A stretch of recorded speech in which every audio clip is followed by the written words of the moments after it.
खामगाव तालुका फलटण येथे विजेचा शॉक लागून एकाच कुटुंबातील 4 जणांच्या मृत्यू प्रकरणी निष्काळजीपणे टाकलेल्या केबलमुळे दुर्घटना, केबल चालकाविरोधात गुन्हा दाखल। फलटण तालुक्यातील खामगाव येथे घरासमोरील लोखंडी तारेला वीज उतरल्याने भीषण दुर्घटना घडली।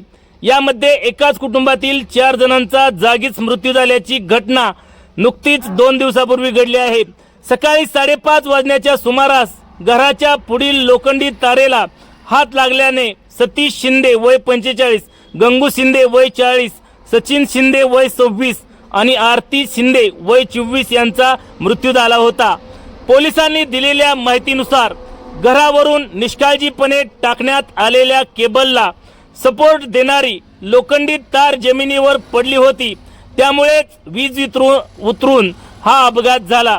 या प्रकरणी तात्यासो चंदर लांडगे राहणार खामगाव साखरवाडी या केबल चालकाविरोधात फलटण ग्रामीण पोलीस ठाण्यात BNS कलम 106(1) नुसार गुन्हा दाखल करण्यात आला आहे।